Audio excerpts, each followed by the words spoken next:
सचिन सायली को call try कर रहा होता है लेकिन उसका कॉल लगता नहीं है। उतने में ही रोशनी और तेजस भी आ जाते हैं। तेजस सचिन को कहता है, तूने गाड़ी वहाँ पे बाहर क्यों पार्क की है? वो मेरी जगह है, मैं कहाँ पार्क करूँगा। तभी सचिन गुस्सा हो जाता है क्योंकि वैसे ही सायली नहीं मिल रही है। इस वजह से वो उसे कहता है कि अगर मेरा माथा ठनका ना तो देख, तेरे सर पे बहुत जगह है, वहाँ पे पार्क कर। तेजस आई को पूछता है, इसे क्या हुआ, ये ऐसे क्यों बर्ताव कर रहा है। तभी रेणुका कहती है, अरे उसकी बाइक को नहीं मिल रही है ना, इस वजह से वो गुम हो गई है। तभी परेश कहता है, रेणु तो क्या बोल रही है, वो गुम नहीं हुई है, उसे लेट हो गया आने में। तभी रेणुका अपना मुंह बनाती है। उतने में ही तेजस कहता है, अरे तो आज का रात का खाना भी नहीं बना है। और सब लोग उसकी तरफ देखते हैं। तभी आकाश इस बार पहली बार वो उसे कहता है तेजस को कि हर वक्त खाने के बारे में ही सोचना ज़रूरी नहीं होता, दूसरी चीज़ें भी बहुत ज़रूरी होती है। और आकाश सचिन के पास आता है और उसे कहता है, दादा तो एक काम करना, वही शायद उसके माँ के घर गई होगी, तो काकी को फ़ोन करके देखना। सचिन कहता है, हाँ हो सकता है, जोई या फिर काकी को फ़ोन कर, ऐसे आकाश कहता है। सचिन कहता है, बाबा मैं काकी को फ़ोन करके आता हूँ, और वो वहाँ से चला जाता है। उतने में तेजस कहता है, सुबह नाश्ता भी नहीं मिला, मैंने बाहर किया, लंच भी बाहर किया, अब ये क्या खाना, मुझे बहुत भूख लगी है।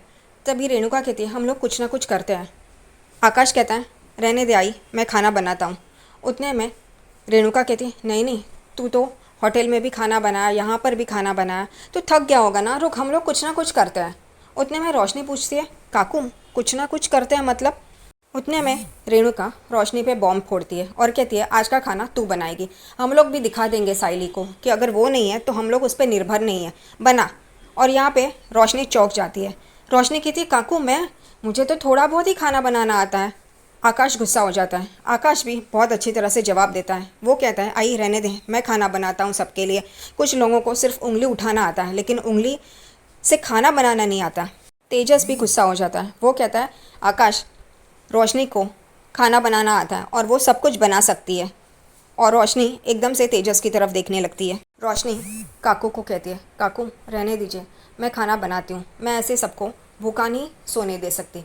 और वैसे ही जानबूझकर आकाश की तरफ देख के कहती है, अगर किसी को हेल्प करनी ही थी तो सुबह ये सब कुछ हो रहा था तभी हेल्प करते।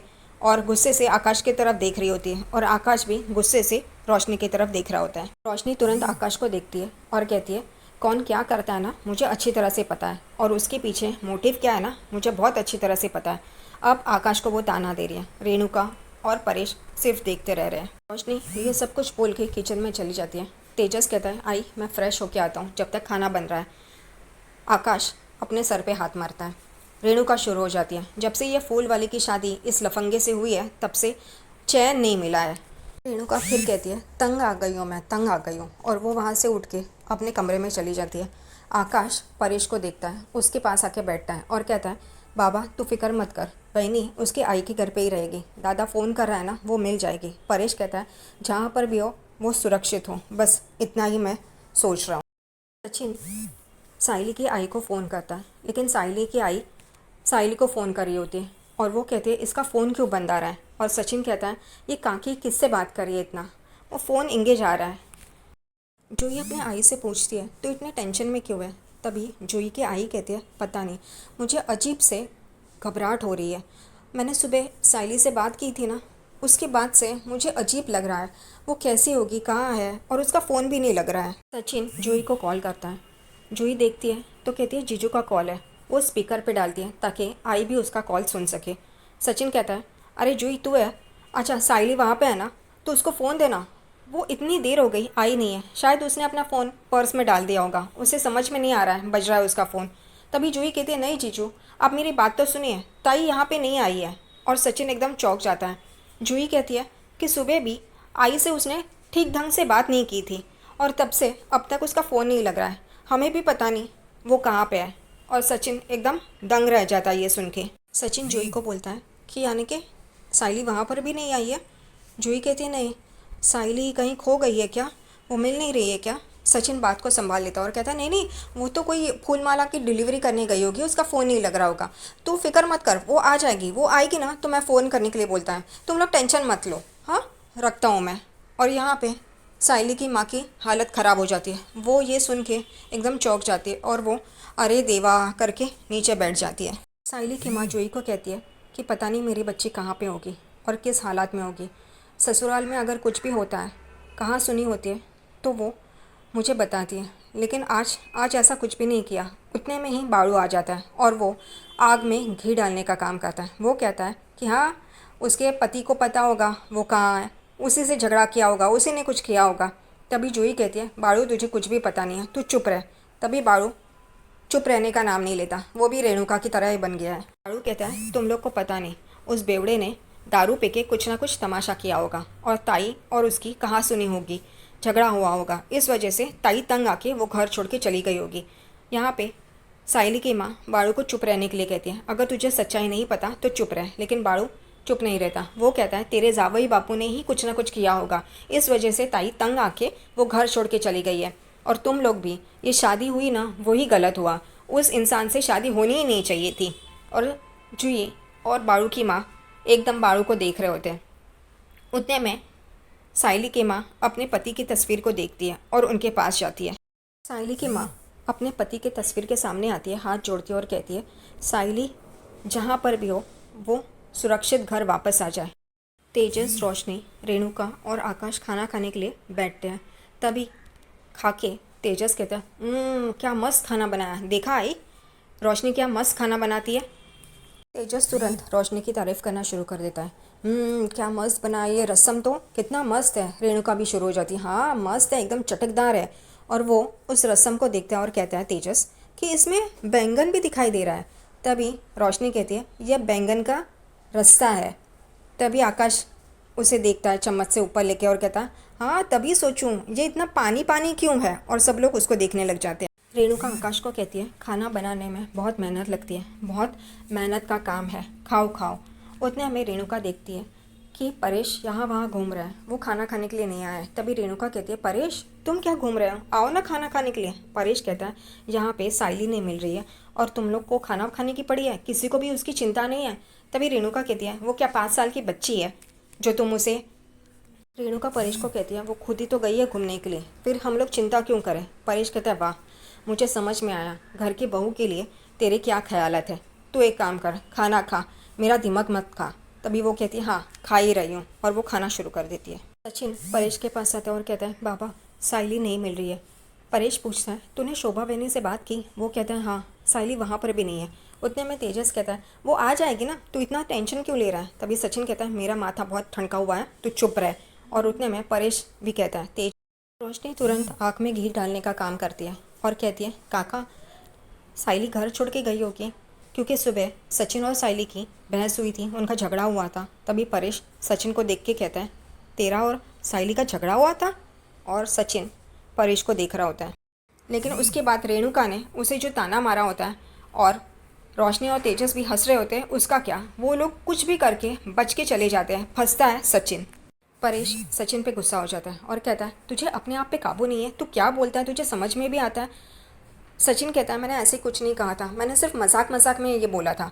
तभी परेश कहता है, मजाक मजाक में, ये साइली के लिए कितना मुश्किल दिन था, ये पता है। तेरे लिए मजाक होगा, लेकिन उसके लिए तू हर किसी के सामने ये सब कुछ कैसे बोल सकता है। और रोशनी, तेजस और रेणुका इस सारी बातों का मज़ा ले रहे होते हैं। लेकिन परेश सचिन को कहता है, तू बोलने से पहले सोचता नहीं है, तेरे लिए यह हंसी मजाक का टाइम होगा, लेकिन साइली के लिए बहुत मुश्किल था, उसने भी बहुत सहा था। उस दिन की उसकी भी यादें हैं और वो ये सब कुछ बुला के आगे बढ़ने की कोशिश कर रही है और तू वापस उसको वहीं पे लेके आ रहा है। तेरी वजह से वो मुश्किल में आ गई है। यहाँ पे रेणुका शुरू हो जाती है। वो कहती है, क्यों परेश, उस फूल वाली को तुमने इसके गले बांध दिया, अब इसको जो लगा उसने वो कहा। और परेश रेणुका को देख रहा होता है। परेश रेणुका को कहता है, मुझे पता है मेरा बेटा कैसा है, इसलिए तू अपनी राय मत दे। और साइली इसी वजह से परेशान होकर घर छोड़ के चली गई होगी। और रेणुका कहती है, हाँ मैं यहीं पे बैठी थी डाइनिंग टेबल पे। परेश गुस्सा होता है और वो कहता है कि तुझे अगर पता चला कि तेरा बेटा गलत बोल रहा है तो तुझे उसे रोकना चाहिए था ना। अब परेश भी क्या मजाक करता है, रेणुका क्यों रोकेगी उसे, उन दोनों से रेणुका को कोई संबंध है। परेश रेणुका को कहता है कि तुझे जब समझ में आया था तेरा बेटा गलत बोल रहा है तो तुझे वहीं पे उसे रोकना चाहिए था और उसे उसकी गलती दिखा देनी चाहिए थी, उसे सुधारनी चाहिए थी। लेकिन तू ऐसा क्यों करेगी।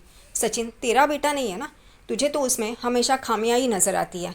बस और कुछ नहीं। और रही बात साइली की, वो तो तेरे लिए गलत ही होती है। वो इस घर में तेरे लिए सिर्फ एक काम वाली है।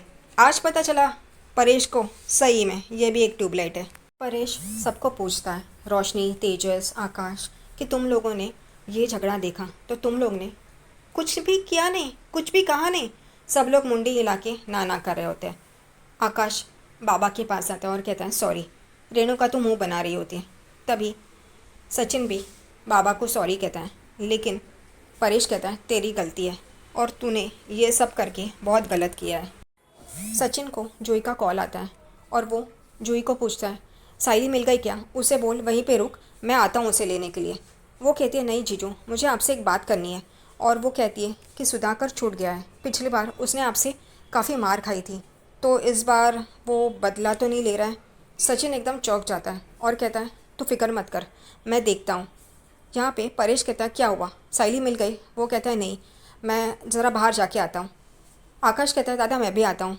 सचिन कहता है नहीं, तू यहीं पे रुक, मैं आता हूँ। और वो चला जाता है। परेश उसके पीछे पीछे उसे बात करने के अनया के साथ स्कूटर पे साइली को ढूंढने निकलता है। अनया कहता है कि लेनदार का हाथ होगा इसमें। सचिन कहता है पता नहीं, पिछले हफ्ते ही सुधाकर छूटा है और उसने मुझसे बहुत मार खाई है, तो उसका बदला तो वो लेगा ही। और वो पिछले हफ्ते छूटा और अब साइली गायब है, उसी का हाथ होगा, तू चल। और घर पे यहाँ पे आकाश, परेश और रेणुका होते हैं। परेश यहाँ से वहाँ, वहाँ से यहाँ घूम रहा होता है। आकाश उससे कहता है बाबा तू फिक्र मत कर, वही नहीं मिल जाएगी। यहाँ पे रेणुका शुरू हो जाती है, जो अपने पति से थक के भाग गई, उसके लिए क्या परेश तुम भी। और परेश गुस्सा हो जाता है। परेश कहता है रेणुका तू चुप कर, तू कुछ अच्छी बात नहीं कर सकती है, तू चुप रह। रेणुका कहती है मैं क्यों चुप रहूँ, मैंने क्या गलत कहा, सही तो कहा है। तभी परेश कहता है तू ऐसे कैसी बात कर सकती है। रेणुका परेश को कहती है तो और क्या बोले परेश, भागी तो गई होगी, आई के घर पे नहीं है, यहाँ पे आई नहीं है अब तक, यानी कि क्या समझने का, वो भाग गई। परेश गुस्सा होता है, उसको उंगली दिखाता है और कहता है रेणुका गप बस। उतने में आकाश कहता है कि बाबा तू शांत रहे, तू यहाँ पे आके बैठ। और वो बैठता है। उतने में ही तेजस अपने कमरे से बाहर आता है, आई के पास आता है और कहता है आई तू चलना। वो कहती क्या है, वो कहती तू चलना, कुछ बात है। और वो रेणुका को अपने कमरे में लेके जाता है। आकाश परेश को कहता है बाबा मैं तेरे लिए पानी लेके आता हूँ। तेजस रेणुका को अपने कमरे में लेके आता है और कहता है कि आई आना अंदर। वो कहती क्या है तेजस बता तो। वहाँ पे रोशनी, रेणुका और तेजस तीनों ही उस कमरे में होते हैं। तेजस कहता है आई ये साइली गई है तो कुछ लेटर लिख के गई है क्या। रेणुका बोलती क्या बात कर रहा है तू, वो लेटर क्यों लिख के जाएगी। तभी तेजस कहता है नहीं आई, अगर उसने कुछ लेटर लिखा होगा और उसमें लिखा होगा कि तूने उसे कुछ बोला है। रेणुका तुरंत अरे मैंने कुछ नहीं बोला, मैंने कुछ नहीं बोला। वो कहता है सुन ना मेरी बात, पहले ही क्यों बोलती है। अगर उसने लिखा लेटर में कि तूने उसे ताना मारा, उसे ये सब कुछ बोला है, तो पुलिस तो तुझे आके पकड़ेगी ना। रेणुका एकदम चौंक जाती है और बोलते मैंने क्या किया, मैंने कुछ भी नहीं किया। तो तेजस बोलते अरे बात तो सुन पूरी, उसने लेटर लिखा है क्या। तभी रेणुका कहती है मुझे क्या पता उसने कुछ लेटर लिखा है या नहीं। रोशनी भी तेजस को पूछती है अरे तुम ये क्या पूछ रहे हो, लेटर क्यों लिखेगी और ये लेटर की बात कहाँ से आई। तभी तेजस कहता है अरे उसके खून में है ना ये, अगर उसने अपने आप को कुछ कर लिया तो। रेणुका बोलती कैसे। तो वो कहता है अरे उसके बाबा नहीं क्या ट्रेन के आगे आ गए थे। सुनकर डर जाती है। वो कहती है मैंने क्या किया, मैंने कुछ भी नहीं किया। तेजस कहता है वो उसके बाबा की तरह ट्रेन के सामने आ गई तो, और उसने लेटर में लिखा कि तूने ऐसा सब कुछ किया, बोला, इस वजह से उसने ऐसा किया। तो रेणुका कहती है अरे मैंने क्या किया, मैंने कुछ भी नहीं किया, और वो उसके पति के साथ झगड़ा हुआ था, मेरे साथ नहीं, और मैंने ऐसा कुछ भी नहीं किया, समझा ना। और तू ऐसा सब कुछ मुझे क्यों बोल रहा है, मुझे क्यों डरा रहा है। और रोशनी भी तेजस को गुस्से से देख रही होती है कि ये पागल क्या बोल रहा है। एक तेजस भी एक पागल ही है। रोशनी तेजस को बोलती है क्या तुम्हारे इस छोटे से दिमाग में चलता रहता है, तुम ये क्या सोच रहे हो, क्या ऐसा सब कुछ बोल रहे हो। वो कहता है अरे ये सच है। वो कहती है ऐसा कुछ भी नहीं है, चलो सो जाओ। और वो उसे उसके अड्डे पे आते हैं और वो अंदर घुसते हैं। तभी कुछ आदमी गुंडे वहाँ पे होते हैं, वो लोग सचिन और अनया को रोकते हैं और सचिन को धक्का भी मारते हैं। सचिन को आता है गुस्सा, सचिन और अनया उन लोग को मारते हैं। अनया कहता है भाऊ मैं इन लोग को संभालता है, तू जा बहनी को ढूंढ। और वो ऊपर चला जाता है, एक कमरे में वो चला जाता है सचिन, और वो कमरा खोलता है। तभी देखता है कि एक आदमी यानी कि सुधाकर वहाँ पे पट्टियों में लेटा हुआ है और उसके सामने उसका एक आदमी खड़ा है और नर्स खड़ी है। सचिन उसे देख के चौंक जाता है। उस आदमी के पास सचिन आता है और कहता है कि ये ऐसे कैसे हो गया। तो वो कहता है कि पिछली बार ये वसूली के लिए गया था, तभी एक लॉरी ने उसे धक्का मारा और तब से ये हालत है। अन्या उसकी रिपोर्ट्स देखता है और फिर सचिन को कहता है इसकी तो हड्डी पसली एक है, ये कुछ भी नहीं कर सकता, चल यहाँ से। वो दोनों जाते हैं, नीचे उतरते हैं। तभी सचिन को बहुत गुस्सा आता है, वहाँ पे वास रहता है, वो तोड़ता है। अन्या कहता है तो इतना गुस्सा मत कर, चल दूसरी जगह पे हम लोग वहीनी को ढूंढते हैं। और वो लोग वहाँ से चले जाते हैं। यहाँ पे चिट्टी अपने अड्डे पे खेल रहा होता है। तभी दिलीप पागलों की तरह उसे बताता है कि ताई गायब हो गई है, वो घर अब तक पहुंची नहीं है, आई का कॉल आया था। चिट्टी इस बात का फ़ायदा उठाता है और वो दिलीप को सचिन के खिलाफ भड़काता है और कहता है कि ये सचिन ने ही कुछ किया होगा, तुझे पता है ना वो कितना येड़ा आदमी है। और आए दिन हम लोग ये खबरें सुनते हैं कि पति और पत्नी में झगड़ा हुआ तो पति ने पत्नी को मार डाला, उसने भी कुछ ऐसा ही किया होगा और अब नाटक कर रहा है ढूंढने का। दिलीप कहता है नहीं, लेकिन ऐसा तो नहीं हो सकता, लेकिन फिर चिट्टी कहता है नहीं। उसके दिमाग में सचिन के खिलाफ जहर उगलता है और कहता है वो ही ये सब कर सकता है, तो एक काम कर, पुलिस स्टेशन जा और उसके खिलाफ कंप्लेंट। सचिन बहुत ही परेशान हो जाता है कि सुधाकर के अड्डे पर भी साइली नहीं मिली। वो अपने आप पे गुस्सा निकाल रहा होता है। अनया कहता है तो टेंशन मत ले बाऊ, मिल जाएगी, वही नहीं यहीं कहीं होगी, हम लोग ढूंढते हैं ना दूसरी जगह पे। लेकिन सचिन बहुत ही टूट चुका है। तभी उसका कॉल बजता है और वो बाबा का रहता है। वो कॉल उठाता है। तभी परेश कहता है मिली, जहाँ जोई ने बोला था वहाँ पे देखा। सचिन कहता है हाँ, हर जगह पे देखा, उसके फूल वाली ताई की जगह पे भी देखा, लेकिन वहाँ पर भी वो नहीं है, किसी ने उसे नहीं देखा है। परेश कहता है तो एक काम कर, पुलिस स्टेशन जा और परेश कहता है सचिन को कि तू पुलिस कंप्लेंट कर। तभी सचिन कहता है पुलिस कंप्लेंट? बाबा तो क्या बोल रहा है?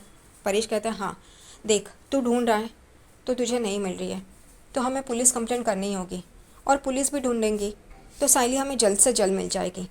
मैं आकाश को भेजता हूँ, तो उसके साथ जा और पुलिस कंप्लेंट कर, ताकि हम सब मिलके ढूंढेंगे तो साइली जल्दी मिल जाएगी। वो कहता है हाँ ठीक है। चिट्टी ने भी दिलीप का ब्रेन वॉश किया है और अब दिलीप चिट्टी जैसे बोल रहा है वैसे ही कर रहा है। वो चिट्टी की बात मान के सचिन के खिलाफ कंप्लेंट करने के लिए चला जाता है। वो जाने के बाद चिट्टी का एक आदमी, एक पंटर उसके पास आता है और उसे कहता है आपने ऐसा क्यों किया? तभी चिट्टी कहता है वैसे भी सचिन के खिलाफ मुझे दिलीप को खड़ा करना है और उन दोनों ने मेरे साथ बहुत गलत किया है, अब बदला तो बनता है, और ये दिलीप उसके लिए एक मोहरा है जिसको आगे करके चिट्टी अपना बदला पूरा करेगा। सचिन बहुत ही परेशान होता है। वो साइली नहीं मिल रही है इस वजह से रो रहा होता है और अन्या उसको तसल्ली दे रहा होता है। जैसे काका ने कहा है वैसे ही अन्या उसे कहता है कि काका ने सही कहा, हमें पुलिस स्टेशन जाके कंप्लेंट करना होगा, क्योंकि वही वैसे भी मिल नहीं रही है, तो कम से कम पुलिस तो हमारी मदद करे। और वो लोग यही सोचते हैं, जैसे परेश ने उन्हें कहा है वैसे ही वो लोग करते हैं। वो लोग वहाँ से सीधा पुलिस स्टेशन में जाते हैं, क्योंकि साइली को ढूंढना ज़रूरी है, उसका मिलना बहुत ज़रूरी है। इस वजह से वो लोग पुलिस स्टेशन चले जाते हैं। दिलीप पहले ही पुलिस स्टेशन पहुंच जाता है और वो इंस्पेक्टर को यही कह रहा होता है कि मेरी ताई गुम हो गई है, वो कहीं मिल नहीं रही है, आप कंप्लेंट लॉन्च कीजिए। वो कहते हैं कब गई है? वो कहता है आज ही सुबह से वो गायब है। पुलिस कहते हैं 24 घंटे होने से पहले हम लोग कंप्लेंट नहीं ले सकते। वो कहता है कि मेरे जीजा ने उसके साथ कुछ ना कुछ किया है, आप उन्हें पकड़िए, उन्हें जेल में डालिए। वो कहता है क्यों, क्या हुआ है? तो वो दिलीप कहता है वो एक नंबर का बेवड़ा है और वो मेरी ताई के साथ बुरा बर्ताव करते हैं, इस वजह से वो उनके साथ कुछ भी कर सकता है, आप उन्हें पकड़िए। उतने में ही सचिन और अन्या भी पुलिस स्टेशन पहुंच जाते हैं और सचिन हवलदार को कहता है कि मुझे कंप्लेंट लिखवानी है, मेरी बाइक को गायब हो गई है, सुबह से मिल नहीं रही है। उतने में अन्या की नज़र दिलीप पर पड़ती है और वो सचिन को बोलता है वो देख दिलीप। सचिन भी उसको देख के बहुत गुस्सा होता है। दिलीप वहाँ पे आता है और कहता है मेरी ताई कहाँ है? सचिन और दिलीप में बहस होती है। तभी वहाँ पे इंस्पेक्टर आते हैं। तभी दिलीप कहता है देखिए ये मेरे साथ कैसे बर्ताव करे, ऐसे ही मेरी ताई के साथ बर्ताव कर दी, इस वजह से मेरी ताई घर छोड़ के चली गई है, आप इन्हें पकड़िए। इंस्पेक्टर कहते हैं क्या तेरी बाइक को कहाँ है? वो कहता है कि मैं यहाँ पे उसी की गुमशुदा होने की कंप्लेंट देने आया हूँ। हवलदार कहता है हाँ ये बात सही है, ये वही कह रहे थे। दिलीप मानता नहीं है। दिलीप इंस्पेक्टर को कहता है इन्हें पकड़िए, इन्होंने ही मेरी ताई को गायब किया है। इंस्पेक्टर कहते हैं मैंने कहा ना 24 घंटे होने से पहले हम लोग कंप्लेंट नहीं ले सकते, जाओ यहाँ से चले जाओ। दिलीप और सचिन एक दूसरे को खुन्नस देते हैं। सचिन कहता है अब मेरी हालत ऐसी नहीं है, मुझे पहले साइली को ढूंढना है, मैं तुझे बाद में देख लूँगा। दिलीप भी उसे धमकी देके वहाँ से चला जाता है। तभी अन्या सचिन को कहता है बाऊ चल यहाँ से, हम लोग वहीनी को दूसरी जगह पे ढूंढते हैं। और वो लोग वहाँ से चले जाते हैं। सचिन, उसकी हालत बहुत ही ख़राब होती है, साइली मिल नहीं रही है इसलिए सचिन और अनया बाइक पे साइली को यहाँ वहाँ ढूंढ रहे होते हैं। सचिन हर एक जगह पे वहाँ जाता है जहाँ पे साइली डिलीवरी करती है और सबसे पूछता है। वो लोग कहते हैं नहीं, यहाँ पे नहीं आई थी। और सचिन मायूस होकर वहाँ से चला जाता है। आखिरकार सचिन एक मंदिर के यहाँ पे आता है और वहाँ पे बैठ के वो देवी से कह रहा होता है मेरी साइली मुझे मिल जाए बस, और कुछ नहीं चाहिए, मैं उसके बिना जी नहीं सकता। और यहीं पे आज का एपिसोड ख़त्म हो जाता है।